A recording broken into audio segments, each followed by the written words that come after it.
and telling me that, your audience is only angry, young white men, I thought, I kind of approached that wrong to begin with. I mean, I knew my audience was primarily male, as I suspect yours still is. But then I looked at the YouTube stats, and 70% of people who listened to YouTube were males. So the fact that 70% of my audience was male was not an anomaly. It was just a consequence of the technology. What do you think that is? Why are 70% of the people that watch YouTube male?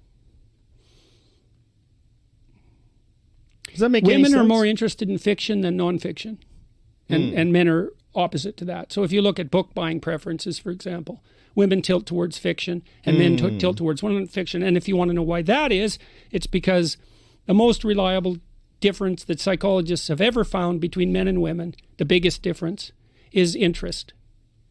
So women are reliably more interested in people and men are reliably more interested in things. Now there's still overlap.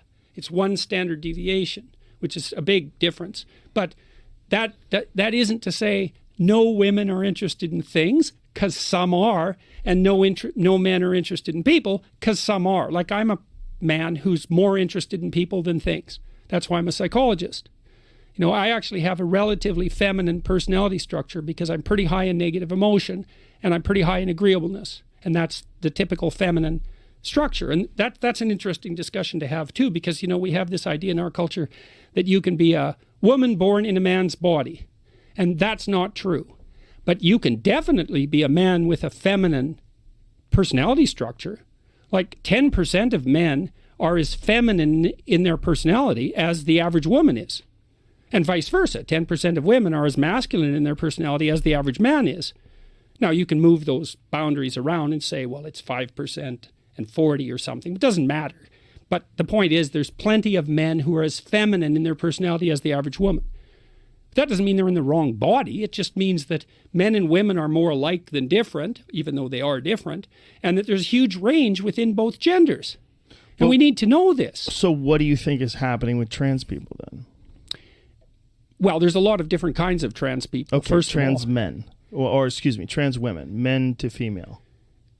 Well, then I would say it depends on what period of time you're asking that question about. Right now, if you look at teenagers, for example, who want to switch genders, 95% of them are unbearably confused. That's what's causing that. And I think there's other reasons too. I think this is a conjecture. When the trans teenagers came after me when I opposed Bill C-16 in Canada on compelled speech grounds, I spent quite a bit of time watching them. And I already kind of knew about that fluid identity crowd. So when I was at Harvard, piercing and tattooing started to become a cultural rage. And I was interested in, well, who's doing this? Because I knew it was a practice that was limited to criminal subtypes and outcasts for a long time. So, for example, if you worked in the circus, you were likely to be tattooed, and you toured around the circus, and that was a kind of carny life, and it was an outsider life. And if you were a prisoner, same thing. But then all of a sudden it started to make its inroads into the popular culture. So we studied a group of early adopters of tattooing and piercing from the perspective of personality. Like, who are these people? And they were all highly creative people. Well, and creativity is a trait, and all people who aren't creative, that's wrong. In fact, most people aren't creative at all. And I can explain that later, but they're not. We developed a scale called the Creative Achievement Questionnaire, which assesses lifetime contribution to 13 different creative domains. And that your scores would range from 0, I have no training or talent in this area, to, I think it was 8. I'm an internationally recognized expert in this area, right? And so 70% of people, if you sum their scores across all 13 domains, scored 0. And I ask audiences, like, how many portraits have you painted? 0. How many songs have you composed? 0. How many plays have you written? 0. How many recipes have you invented? Let me stop you. So the tattooed types are high. They were high in creativity. Okay. And a lot of these people who are fluid in their identity are actually high in trait openness. And they do have fluid identities. And some of them are feminine men and masculine women. So yeah, But that doesn't mean that surgery is the cure for that. It does not mean that. Not at all. Well, what do you think it means when someone is so attracted to the idea that they were born in the wrong body? It means so much. They're so compelled that they're willing to go through surgery to change.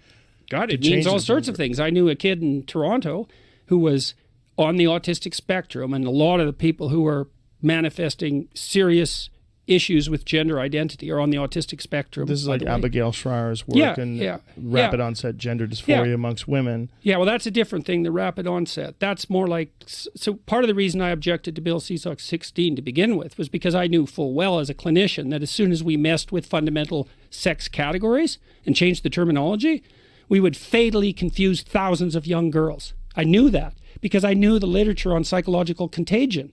And it stretches back like 500 years, that literature, 300 years. It's all outlined in a book by Henri Ellenberger called History of, what's the name of the book? History of Psychoanalytic Ideas. It doesn't matter. It's Henri Ellenberger, and it's his main work if you want to look it up. And so psychological contagions are very common. And so one of them, for example, was the satanic ritual abuse accusations that emerged in daycares in the 1980s. And that was a consequence of women going into the workforce en masse, leaving their children with strangers and starting to have pathological fantasies about it, especially if they were borderline schizophrenic. And those fantasies propagated into the population. So what does this have to do with creativity? You were talking about creativity in people that are... Well, okay, so you see people with blue hair, the blue-haired crowd. Uh-huh. Well, they're the same people that were doing tattooing and piercing, and they often are literally the same people because they have piercings. It's like, well, they have mutable identities. They're not stable in their identities. They're creative. Creative people, by definition, aren't stable in their identities. That's what makes them creative. Now, the downside of that is creativity is a high-risk, high-return strategy. Your new idea is probably stupid and wrong, and maybe it's fatal. But now and then, it's unbelievably successful. And also, now and then, our culture would die without it. So we always have this problem because we have to maintain stability, because otherwise everything degenerates into chaos. But mere stability won't work because the future is different from the past. Like technically different in a non-deterministic way. It's actually different. And so then we have to figure out, well, how do we modify our memories or our traditions at a rate that enables us to keep up with the culture?